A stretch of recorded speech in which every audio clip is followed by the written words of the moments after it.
Hello students, जैसा कि मैंने आपको पूर्व की क्लास में बताया था कि पुराने समय की मशीनें कौन कौन सी हैं जो कार्यालय में प्रयोग होती हैं, उसी के क्रम में उसी को आगे बढ़ाते हुए आपको हम बताते हैं। पूर्व की क्लास में हमने आपको टाइपराइटर के बारे में बताया था कि टाइपराइटर किस तरीके से कार्य करता था, उसकी कार्य प्रणाली क्या है, उसके गुण और दोषों के बारे में आपको हमने समझाने का प्रयास किया था। अब थोड़ा सा हम आपको आगे लेकर के चलेंगे, जिसमें हम आपको बताएंगे कि टाइपराइटर कौन कौन सी उनकी श्रेणियां होती थी, कौन कौन से टाइप के आपके टाइपराइटर होते थे जिन पर उस समय कार्य किया जाता था। तो इसी के क्रम में एक विभाजन है टाइपराइटर का, जिसका नाम था वाहिनी टंकण मशीन, जिसको हम वाहिनी टंकण मशीन के नाम से जानते हैं। वाहिनी का मतलब होता है एक स्थान से दूसरे स्थान पर ले जाना। तो कुछ टाइपराइटर ऐसे मार्केट में उपलब्ध थे जिनको यूजर अपनी आवश्यकता अनुसार, जिनको लगता है कि हमको कोई ऐसी मशीन चाहिए जिसको हम आवश्यकता अनुसार एक स्थान से दूसरे स्थान पर अच्छी तरीके से ले जा सकें, हमको कोई असुविधा ना हो, कोई हमको समस्या ना उत्पन्न हो, तो उसके लिए वो वाहिनी टंकण मशीन, वाहिनी टाइपराइटर खरीद सकते हैं। इसको पोर्टेबल टाइपराइटर के नाम से जानते हैं। यह टाइपराइटर काफ़ी ज़्यादा बड़ा नहीं होता था, साइज में काफ़ी छोटा होता था। वज़न लगभग इसका 5 से 7 kg के बीच में ही होता था। सर एवरेज टाइपराइटर का कितना वेट होता था सर? नॉर्मल टाइपराइटर का वेट कितना होता था सर? नॉर्मल टाइपराइटर का तो वेट समथिंग 15 से 20 के समथिंग होता है सर। हर कंपनी का मानक अपना अलग होता है, लेकिन 15, 12 ऐसे भी 18 kg ऐसे मिलता है। लेकिन ये टाइपराइटर लगभग 6 kg के आसपास में ही मार्केट में उपलब्ध था। 6 kg को ज़्यादा वजन वेट नहीं होता है, आप उसको आसानी से एक स्थान से दूसरे स्थान पर ले जा सकते थे।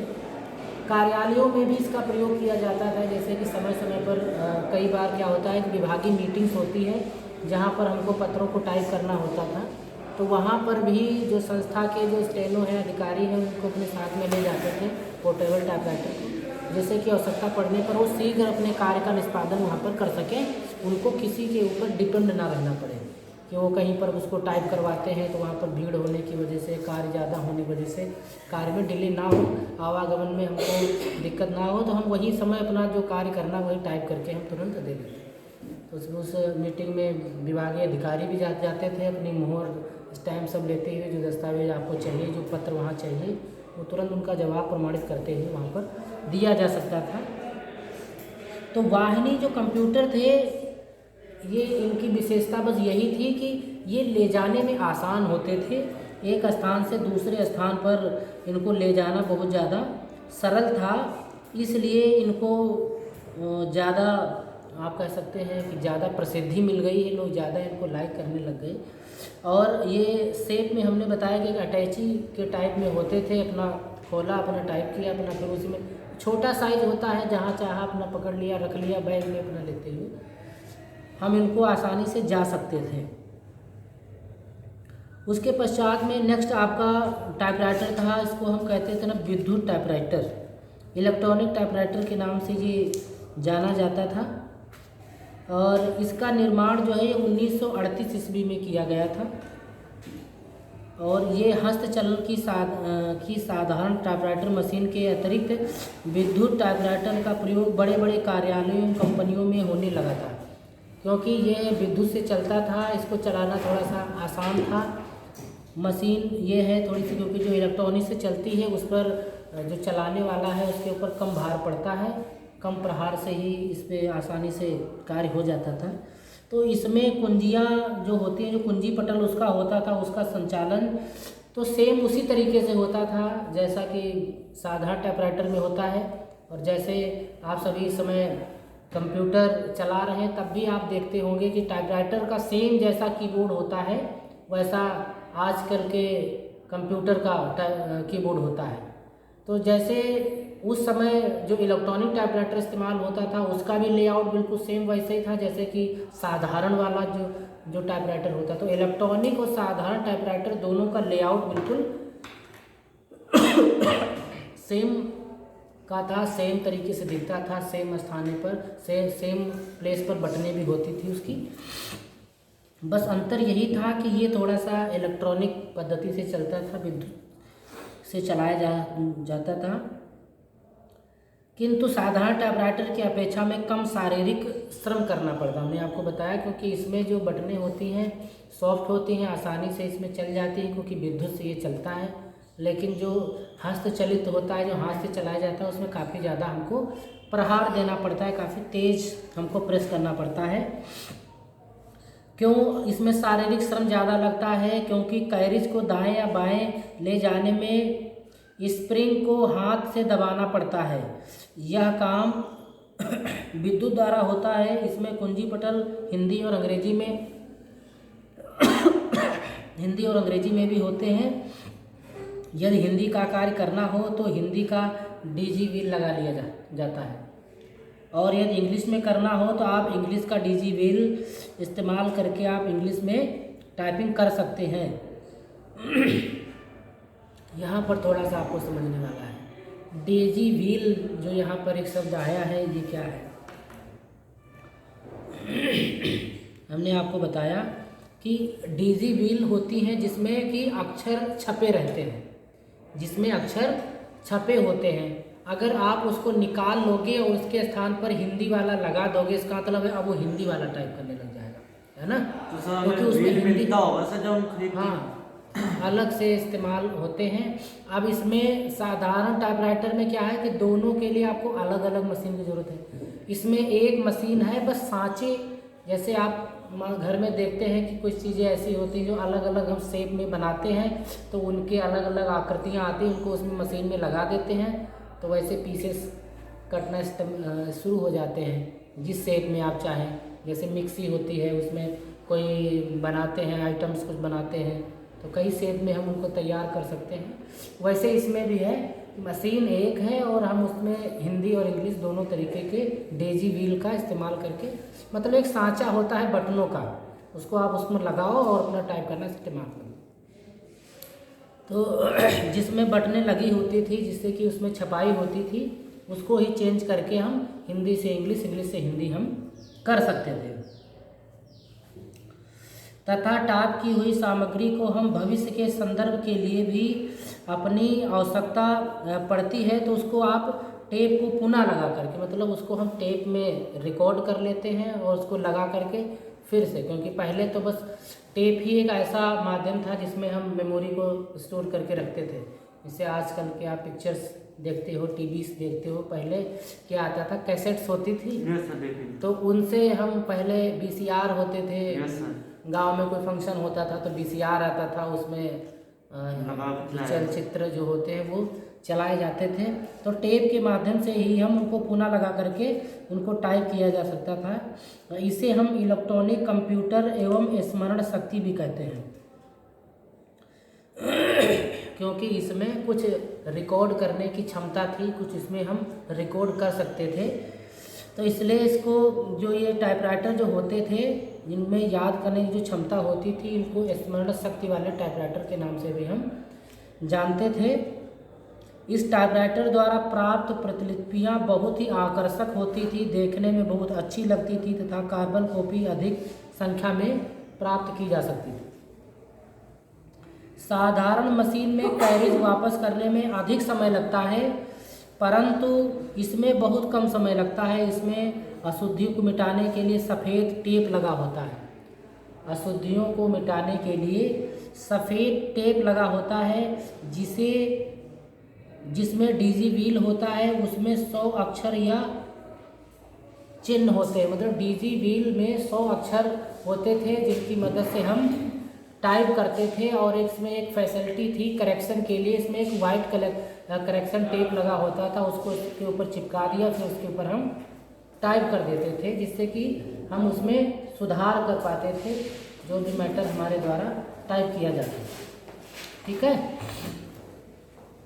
और वैसे जो साधारण जो होते थे उसमें हमको करेक्शन फ्लूइड लगाना पड़ता था और उसमें प्रहार इतनी तेज़ी से करना पड़ता था जिससे कि जो पेपर आपका होता है ना, वो दूसरी साइड में अगर आप देखेंगे तो उसमें काफ़ी ज़्यादा उभार आ जाता है।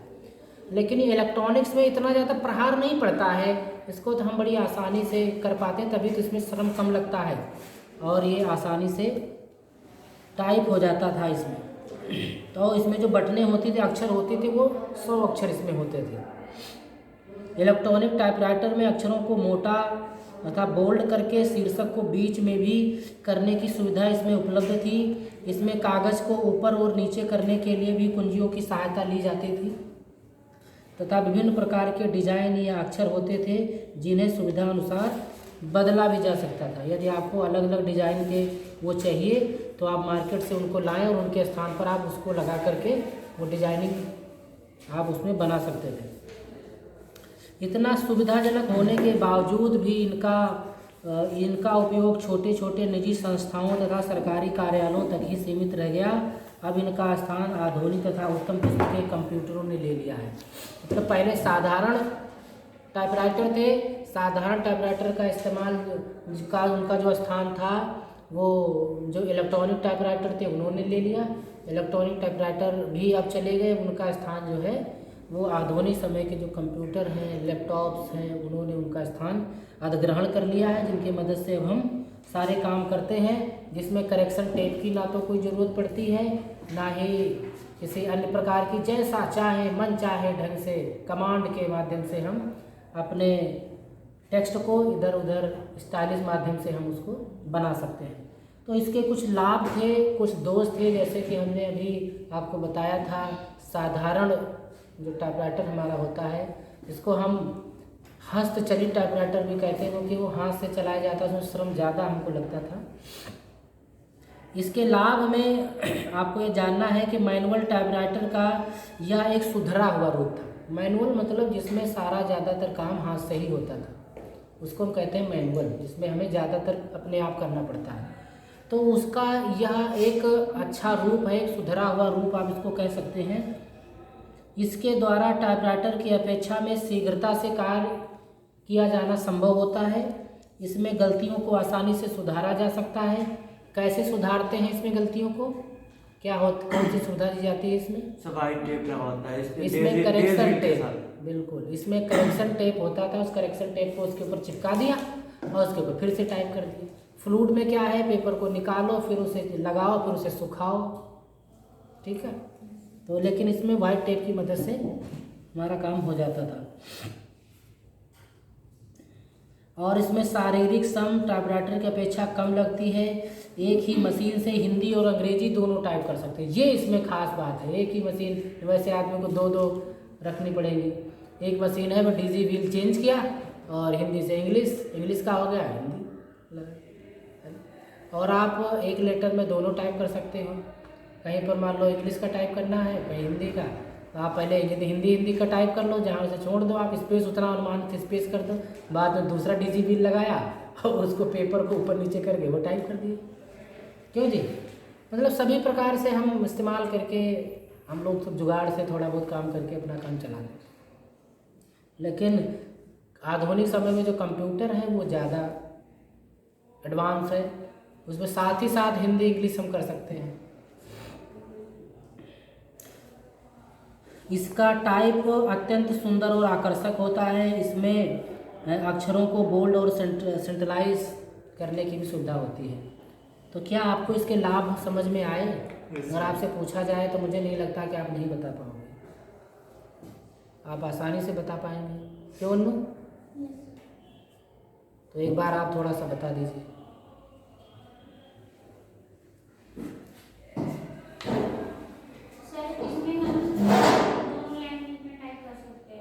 Very good. और सर जो इसका प्रिंट होता है वो बहुत क्लियर होता है। और सर इसमें करेक्शन की सुविधा उपलब्ध होती है, कम श्रम लगता है। जो मैनुअल टाइपराइटर था उससे हम आसानी से इसमें तेज़ गति से हम काम कर सकते हैं। और सर इसमें कार्बन कॉपी ज़्यादा लग सकती है। ठीक है, इसमें मैटर को बोर्ड और सेंटर में भी कर सकते हैं। जो मिस्टेक्स होती हैं उनको आसानी से सुधारा जा सकता है।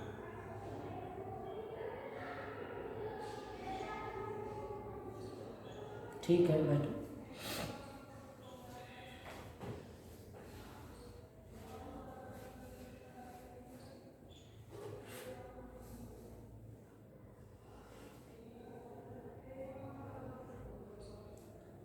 किसको समझ में नहीं आया।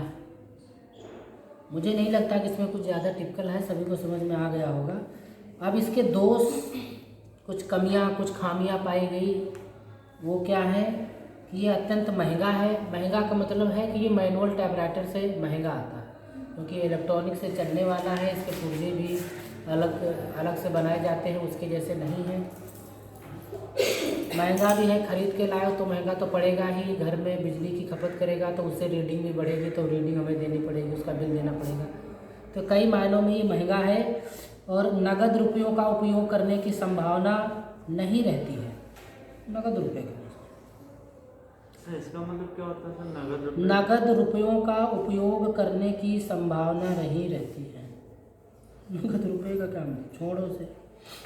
वितरण की दूसरी प्रति रखने की आवश्यकता नहीं होती है। वितरण की दूसरी प्रति रखने की आवश्यकता इसलिए नहीं होती है क्योंकि इसमें हमने बताया था कि टेप के माध्यम से हम डेटा को स्टोर करके रख सकते हैं। तो आप अपने पास प्रति ला रखो, कोई दिक्कत नहीं, आपके पास में डेटा स्टोर है। ठीक है। दोस्त में भी दे रखा, दोस्त में भी दे रखा सर ये पर। हाँ यही दे रखा है कि आप मतलब वितरण की लाभ होना चाहिए था सर। हाँ होना तो वही हो ही सकता था कि वितरण की नहीं तो समझो कि लाभ ही है एक प्रकार का कि विवरण की दूसरी प्रति रखने की आवश्यकता नहीं होती है। नहीं मतलब नहीं होती है, वहीं देना चाहिए था, इन्होंने यहाँ दे दिया।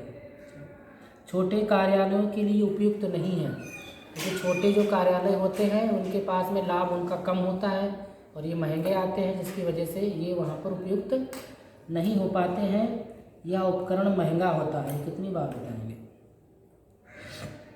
अब इसमें जो कार्यालय में जो दूसरी मशीन इस्तेमाल की जाती है उसका नाम है कैलकुलेटर। ठीक है, तो कैलकुलेटर तो आप जानते हैं, कैलकुलेटर से क्या करते हैं, कैलकुलेशन करते हैं, जोड़ते हैं, घटाते हैं, गुणा करते हैं। तो जोड़, घटाना, गुणा, भाग अर्थात गणना करने संबंधी कार्य जो है हम जिस मशीन से करते हैं उसको हम कैलकुलेटर कहते हैं। तो कैलकुलेटर एक ऐसा आप यंत्र उपकरण कह सकते हैं जिसके द्वारा जोड़ने, घटाने, गुणा, भाग करने संबंधी गणितीय कार्य किए जाते हैं। और आज किसी भी प्रकार बड़े से बड़े तथा छोटे से छोटे गणितीय समस्याओं का समाधान करने के समाधान इनके द्वारा हो पाता है।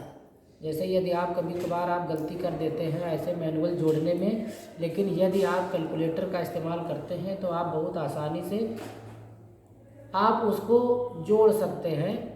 तो आप अगर अनुमान लगाते हैं कि हाँ हमारे जोड़ने में कहीं ना कहीं मिस्टेक हो गई, लेकिन मशीन जो है उसको जो हम आदेश देते हैं वो बिल्कुल सही गणना करती है। तो प्रत्येक कार्यालय ऐसा नहीं होगा, भले ही समय बदल गया है, आधुनिक है, लेकिन कैलकुलेटर हमारे हिसाब से तो हर कार्यालय में। अब तो कैलकुलेटर की सुविधा हमारे मोबाइल में भी दे दी गई है। सर आने वाली आधुनिक घड़ियों में भी आने लगी अब तो कैलकुलेटर। बिल्कुल सही कह रहे हैं। तो इसमें ये बताया गया कैलकुलेटर जो है वो 8 संख्याओं में, 12 संख्याओं में तथा उससे अधिक संख्याओं में उपलब्ध होते हैं।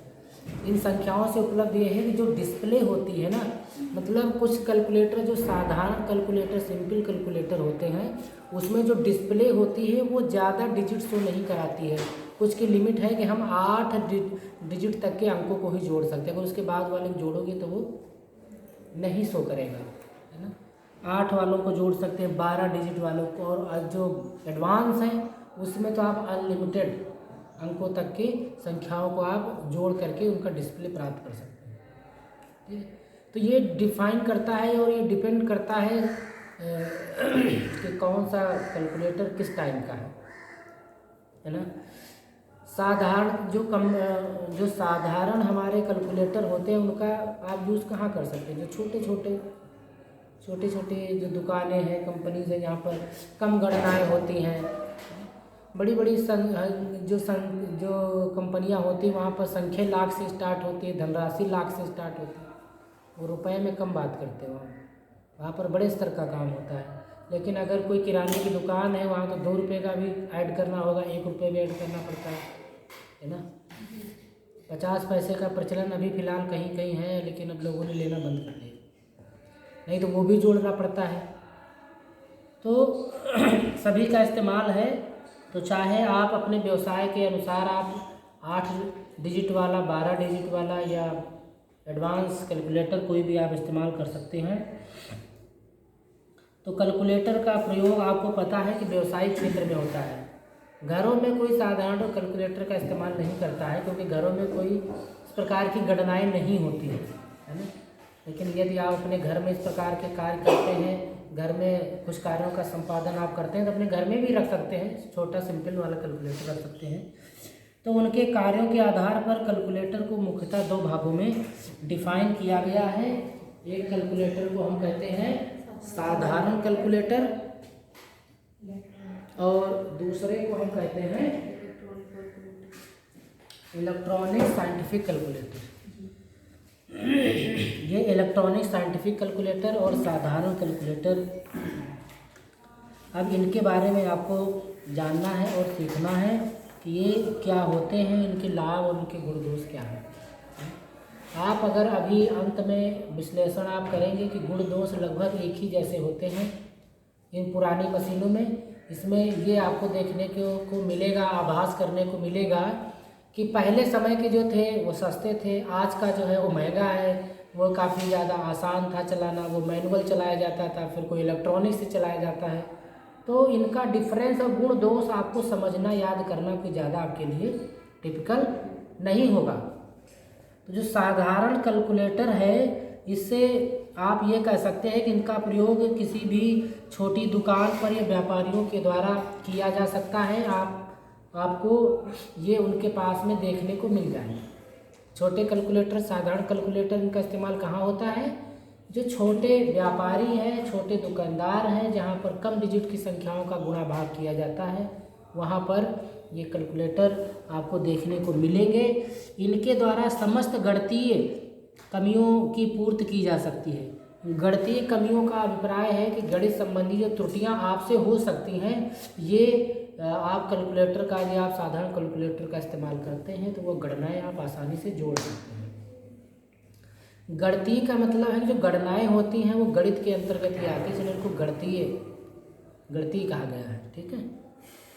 इसके पश्चात इनका आकार बहुत ही छोटा होता है, पॉकेट वाले होते हैं, कहीं भी आप इनको रख सकते हैं। इनका वजन एक छोटी डायरी से भी कम होता है। डायरी वाले कैलकुलेटर आते साधारण, वो ऊपर से लगा रहता है बंद करने वाला, खोला अपना टाइप किया फिर बंद कर दिया। डिस्प्ले भी होते हैं इसमें, सेल भी पड़ते हैं उसमें, काफ़ी ज़्यादा अट्रैक्टिव बनाया गया है। और ये छोटे होते ही हैं, साथ ही साथ ये बहुत सस्ते भी होते हैं, है ना। ये बहुत सस्ते होते हैं। हम भी कभी था मुझे शौक कैलकुलेटर का, मेरे पॉकेट में छोटा वाला कैलकुलेटर था। तो कहते हैं कि अब आजकल के लोगों को सुनने में बड़ा वैसा महसूस होता है, लेकिन पहले की तो दुनिया तो पहले की ही थी, है ना। तो आप देख सकते हैं ये किस तरीके का दिखाई पड़ता है। इसमें ज़्यादा बटनें नहीं होती हैं, गुणा भाग, जोड़ घटाना, प्लस माइनस और 0 से लेकर के 9 तक की जो संख्याएं होती यही होती हैं, क्योंकि साधारण कैलकुलेटर में सिर्फ जोड़ घटाना गुणा भाग ही किया जाता है और संख्याओं को जोड़ा जा सकता है। इसमें एक खास बात होती है कि इसमें डिस्प्ले होती है, जिसमें आपको आउटपुट मिलता रहता है कि क्या आपने किया, कितना आपको आंसर मिला है। और इसको आप 8 डिजिट कैलकुलेटर के नाम से भी कह सकते हैं। जो साधारण कैलकुलेटर हैं वो आपके 8 डिजिट वाले कैलकुलेटर ही होते हैं, जिनमें आप 8 अंकों से ज़्यादा की गणनाएं डिस्प्ले नहीं होती हैं। यदि आप कुछ ऐड करेंगे तो वो लास्ट में 0 दिखाता जाएगा, लेकिन संख्या आपकी डिस्प्ले पूरी नहीं आएगी, 8 डिजिट से ऊपर नहीं जाएगी। ठीक। यदि आपके पास में साधारण कैलकुलेटर हो तो आप सतर्क हो जाइएगा। लास्ट में आप लिखते लिखते चले जाए, एंटर किया तो आपको ये ना लगे हाँ यही अंक आएगा। अगर संख्या आपकी बड़ी बड़ी है और उसमें 8 डिजिट से ज़्यादा बढ़ ही नहीं रहा है तो आप समझ जाना ये मेरे कैलकुलेटर का फॉल्ट नहीं है, इसकी कंपनी का फॉल्ट है, इसने 8 डिजिट वाला ही बनाया है ना। तो कैलकुलेशन करते समय मुझे लगता है कि अब आप लोग सावधानी जरूर बरतेंगे, ये पता करेंगे ये कैलकुलेशन जो गणनाएं हमारी 8 डिजिट के ऊपर तो नहीं जा रही हैं। 8 डिजिट 12 डिजिट क्या मतलब है सर?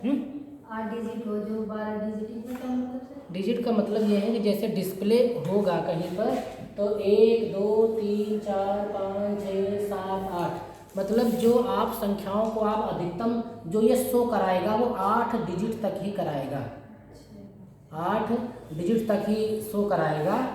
अगर उसमें कुछ आपने कोई ऐसी संख्या और बड़ी जोड़ दी जो 9-10 डिजिट में चली जाएगी तो इधर बढ़ेगी तो नहीं शो करेगा वो 8 डिजिट तक ही, उसकी कैपेसिटी ही 8 डिजिट तक की है, फिर वो आपको शो नहीं कराएगा। आप कहोगे अरे मेरा तो आंसर ही इतना आ रहा है। तो जब भी आप बड़ी बड़ी गणनाएं करें, लाखों वाली गणनाएं करें, तो वहाँ पर आप थोड़ा सा ज़रूर ध्यान रखें कि ये गणनाएं कहीं हमारी गलत तो नहीं हो रही। छोटे कैलकुलेटर से आप बिल्कुल भी ना करें, ठीक है।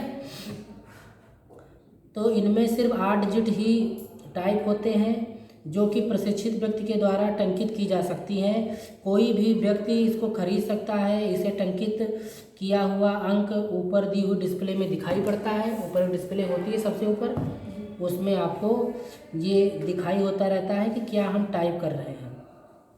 डिस्प्ले के द्वारा त्रुटियों के होने की संभावना कम रहती है। डिस्प्ले अगर नहीं होती है, आप अंक दबाते जा रहे हो, लास्ट में एंटर कर रहे हो तो पता चला लास्ट में डिजिट आपको दिख रही है।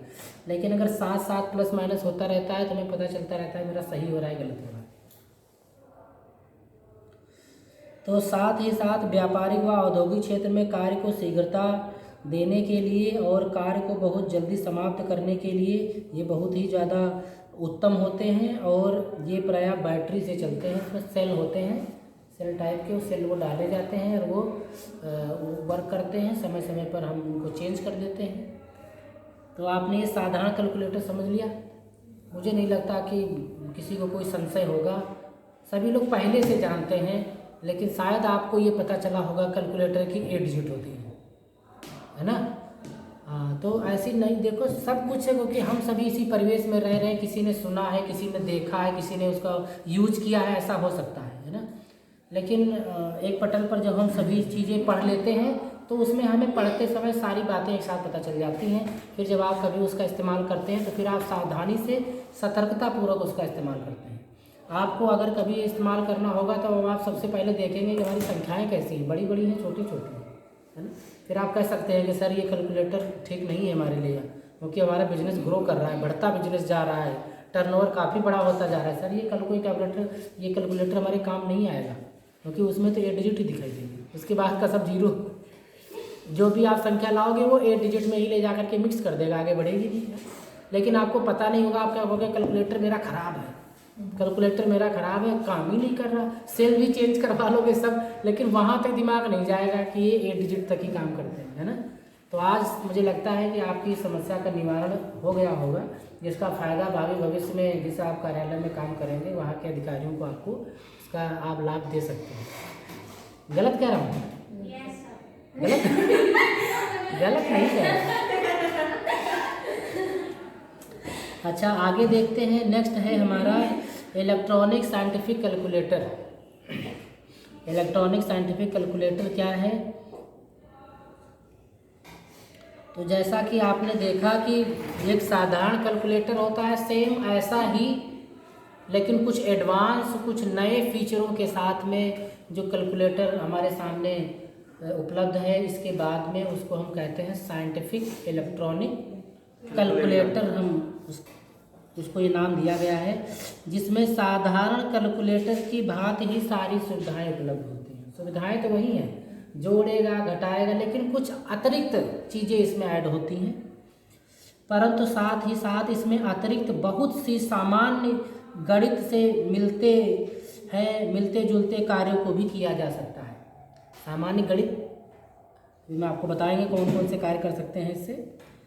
इसका आकार साधारण कैलकुलेटर से थोड़ा बड़ा होता है, थोड़ा बड़ा होता है, तथा इसमें अनगिनत डिजिट तक के अंकों का इस्तेमाल किया जा सकता है। इसमें तो जितने चाहो उतने आप कर सकते हो, क्योंकि ये साइंटिफिक है, वैज्ञानिक ढंग से तैयार किया हुआ ये है। तो इसमें हर पहलू का विचार विमर्श किया गया है।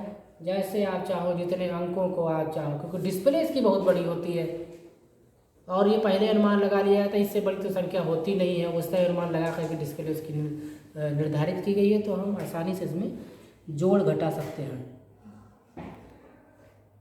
तो आपको पता चला कि इसकी जो डिस्प्ले स्क्रीन होती है वो काफ़ी बड़ी होती है तथा कार्य अति शीघ्रता से इसमें किया जा सकता है, परंतु इसे प्रत्येक व्यक्ति नहीं चला सकता। ठीक है, तो हम अभी बताएंगे क्यों नहीं चला सकता है, क्योंकि इसमें बहुत सारी गणनाएं होती हैं, अलग अलग टाइप की गणनाएं होती हैं, वो सिंपल आदमी नहीं कर सकता। इसका प्रयोग अति शिक्षित व्यक्ति ही कर सकता है। इसे चलाने के लिए विद्युत या बैटरी की आवश्यकता होती है। इसके कुछ महत्वपूर्ण लाभ और दोष भी हैं जो निम्न प्रकार हैं। वो क्या हैं वो आपको देखना है। जरा इसका डिस्प्ले आप देखिए, दिखाई पड़ा आपको? इसमें नीचे आप देखते हैं शिफ्ट बटन है, अल्फा है, कंट्रोल है, ऑन है, 1 में भी संख्याएं इसमें हैं, और इसमें क्यूब में भी संख्याएं हैं। कोई संख्या आपने लिखा और उसका आपको क्यूब पता करना है और एक्स क्यूब वाली बटन दबा दी तो घन उसका पता चल जाएगा, यानी क्यूब उसका पता आपको चल जाएगा। जैसे 2 लिखा है, 2 आपने लिखा और ये x पावर 3 वाली बटन आपने प्रेस कर दी तो अब यहाँ आंसर कितना आएगा? 8। क्यों 8 आएगा? क्योंकि अब हमको 2 का 3 बार मल्टीप्लाई करना है। 2 × 2 × 2 तो 2 2 जा 4 और 4 2 जा 8, 2 दूनी 4, 4 दूनी 8 आ गया। तो ये सिंपल किसी को पता चलेगा जो प्रशिक्षित नहीं होगा। प्रशिक्षित का मतलब है पढ़ा लिखा।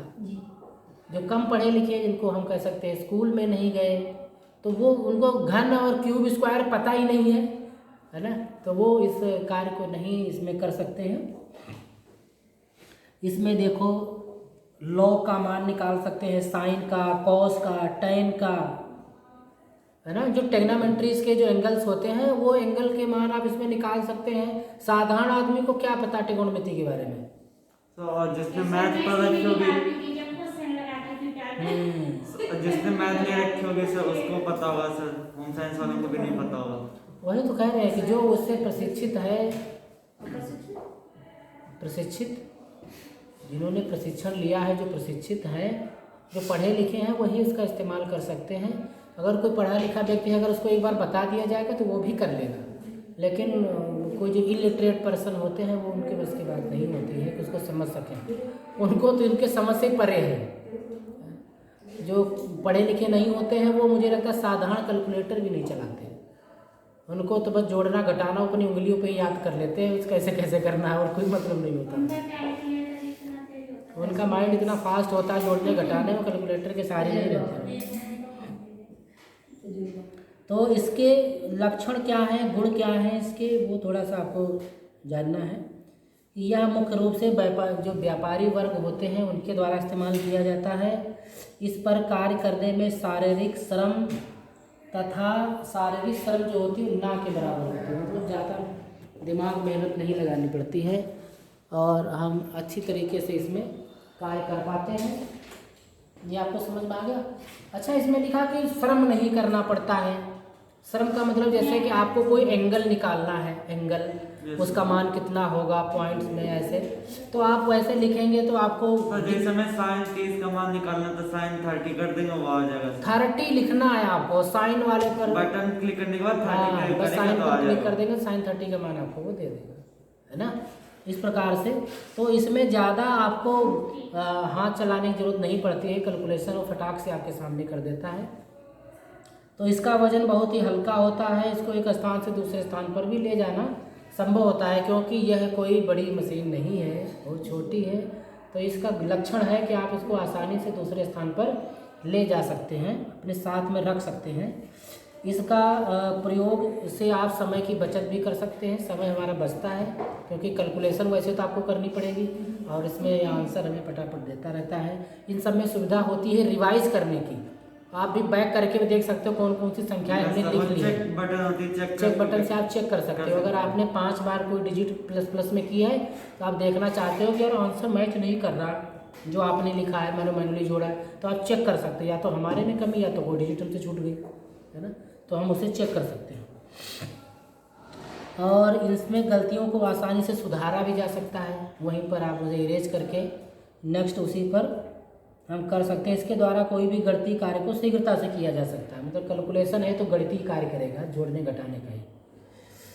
इसके जो डिमेरिट्स क्या हैं, इसके दोष क्या हैं, डिसएडवांटेज क्या हैं, इसको इसके संचालन में कठिनाई होती है। देखो ये मानना पड़ेगा आपको, इसको चलाना आसान नहीं होता है। जिसको पता है वही चला सकता है, इसलिए इसको हम कहते हैं कि चलाने में थोड़ा सा टिपिकल होता है, क्योंकि में से इसमें कई सारे वो दिए रहते हैं।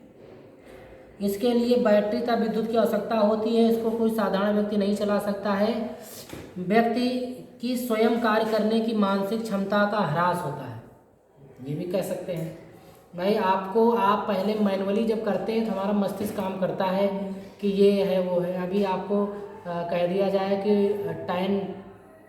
tan का मान निकालना है, tan 30 का tan 45 का मान निकालना है, तो tan का जो फॉर्मूला होता है वो हमको लंब बटे क्या होता है,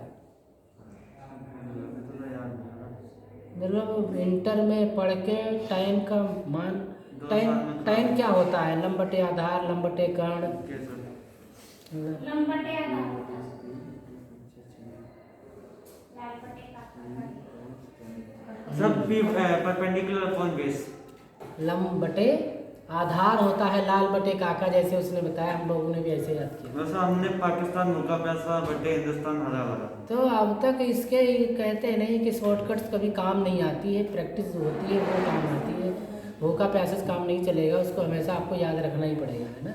तो अब वैसे आप मैनुअली यदि आप करोगे तो आपको उसका मान निकालने के लिए कहीं पर दिया हुआ है तो ये इतना लंब है, आधार इतना है, फिर आप मल्टीप्लाई, टाइम लगता है। इसमें आपको बड़ी सुविधाजनक तरीके से वो मान हम रख करके कैलकुलेशन कर लेते हैं। तो मनुष्य क्या है कि जब कोई व्यक्ति अपने आप करता है तो उसकी जो बुद्धि होती है काफ़ी तीक्ष्ण हो जाती है, काफ़ी अच्छी शार्प हो जाती है, अच्छी तरीके से काम करने लग जाती है।